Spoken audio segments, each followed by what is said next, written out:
Hello student, एक और हम लोग क्वेश्चन करने जा रहे हैं। ठीक है, ये एरोडो का क्वेश्चन है, question number 1.17। This one is diagram is 1.17। आप इसे रीड करिए, बताता हूँ। देखिए, कह रहा है from a point A is located on the highway, one has the get by the car as soon as possible to point B. एक पर्सन ए से शुरू करके इस बी तक जाना चाहता है और जल्दी से जल्दी जाना चाहता है। ये हाईवे है, पढ़ो। To get by the car soon as possible to the point B located in the field at a distance L from the highway। Highway से L दूरी पे, इस हाईवे से L दूरी पे ये पॉइंट B है।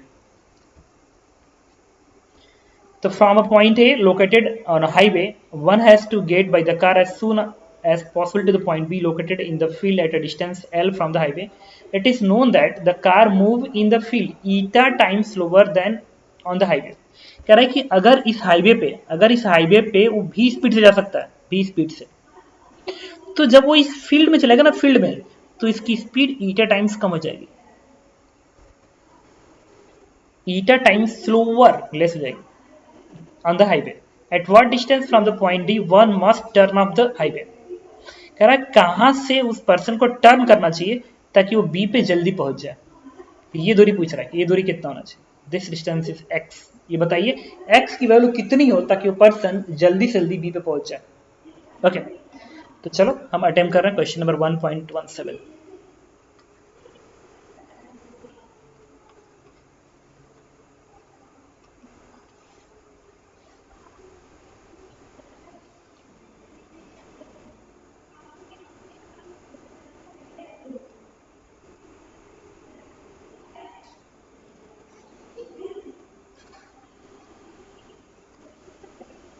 देखो, ये डिस्टेंस एल है।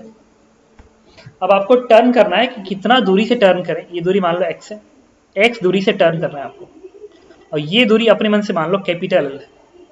कैपिटल एल के इसको कैपिटल डी मान लो, कैपिटल डी है। This is the method one. Method one again अच्छा क्वेश्चन है।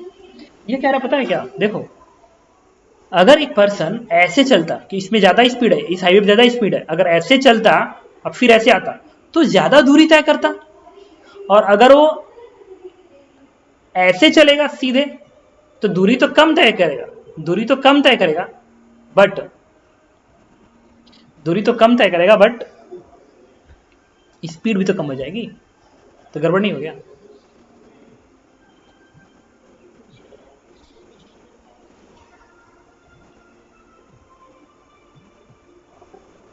तो अगर वो ऐसे चलता है तो दूरी तो कम तय करेगा बट स्पीड कम होगी, और जब ऐसे चलेगा तो दूरी तो ज्यादा तय करेगा, स्पीड ज्यादा है बट।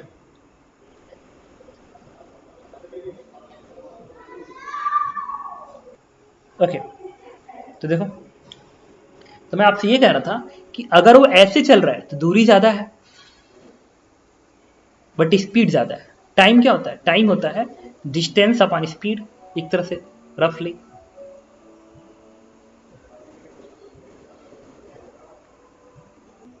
ओके, तो मैं आपसे क्या कह रहा था कि जो टाइम होगा वो डिस्टेंस अपॉन स्पीड होगा, और टाइम कम से कम करना है तो डिस्टेंस भी कम होना चाहिए और स्पीड भी ज्यादा होना चाहिए, तब तो जाके ऐसा होगा डिस्टेंस भी कम हो और स्पीड भी ज्यादा। तो तुम मुझे बताओ, अगर वो ऐसे चले तो ज्यादा डिस्टेंस कवर करेगा, भले ही स्पीड इसमें ज्यादा मिल जाएगी लेकिन डिस्टेंस ज्यादा हो गया ना। और अगर वो सीधे ऐसे चले ऐसे तो डिस्टेंस तो कम होगा, डिस्टेंस तो कम होगा, स्पीड भी तो कम हो गया ईटा टाइम। इसका मतलब गड़बड़ है, उसको अब सोचना पड़ेगा कि सही में कहां से घूमना चाहिए। तो मान लिया कि यहां से एक्स दूरी से घूमेगा, तो उस पर्सन को कैसे चलना बताता हूं। ऐसे चलेगा, ऐसे, फिर ऐसे आएगा,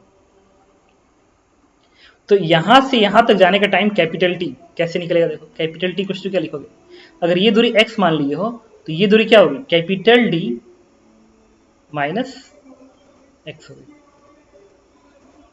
अच्छा, इस हाईवे पे स्पीड क्या है, भी, और इसमें स्पीड क्या है, v बाई ईटा फील्ड में।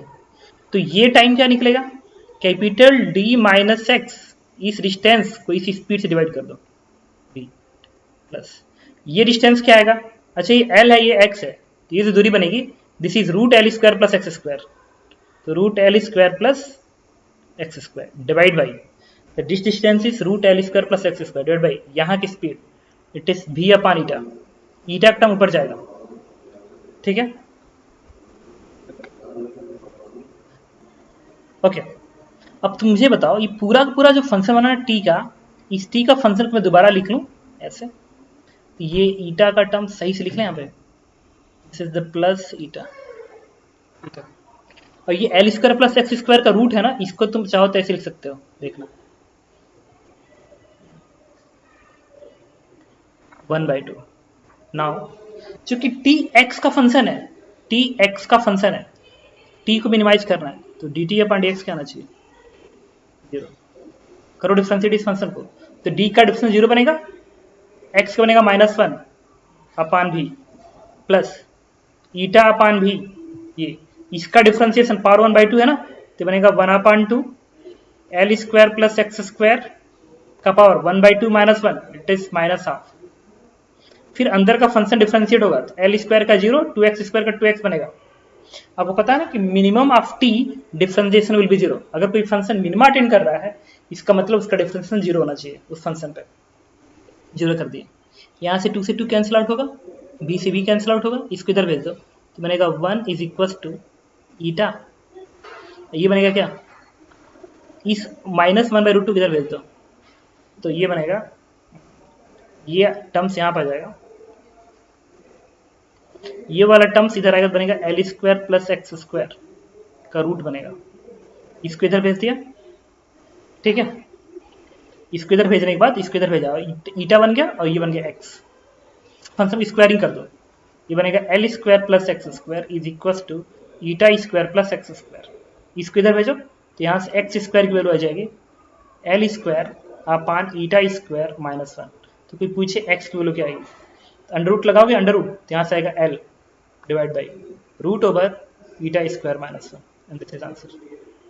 इसका मतलब अगर ये पर्सन यहाँ से इतना दूरी से मुड़ता है तो इस टारगेट पे वो जल्दी पहुंच जाएगा, ओके।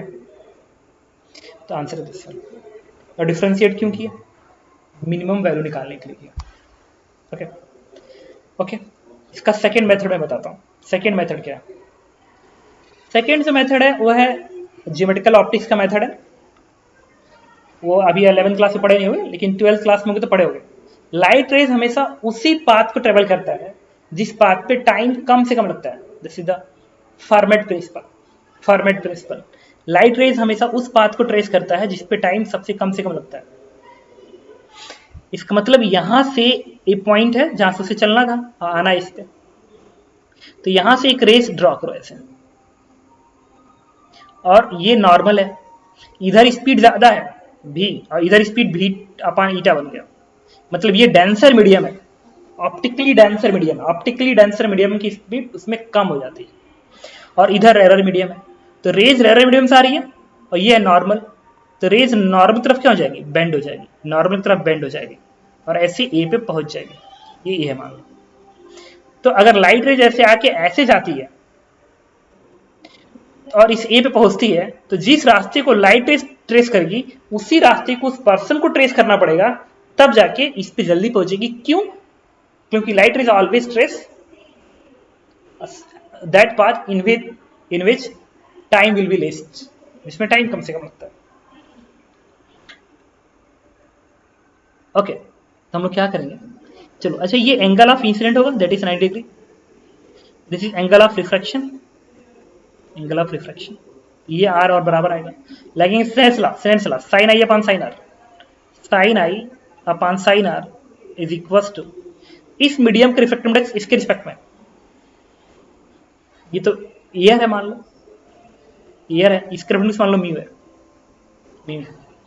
तो देखो एक फार्मूला होता है sine I by upon sine R is equal to mu two upon mu one is equal to C1 upon C2, ये होता है C1 C2 ये स्पीड है, C2 मीडियम 2 की स्पीड है, C1 मीडियम 1 की स्पीड है, I मीडियम 1 में एंगल नॉर्मल से, R मीडियम 2 में एंगल नॉर्मल से, क्या लिखोगे sine I upon sine R is equal to इस मीडियम में speed c1 that is v and divide by c2 इस मीडियम में speed v upon eta, v upon eta करोगे बनेगा 1 upon sine R is equal to eta term ऊपर जाएगा तो यहां से साइन आर की वैल्यू आएगी 1 अपान आर। तो मुझे बताओ अगर मुझे ये दूरी पूछी गई थी कि दूरी x है और ये दूरी l है, इस ट्रायंगल में तुम टेन आर क्या लिख सकते हो, tan R is equal to this length upon this length, तो ये लेंथ x ये length l, x upon l।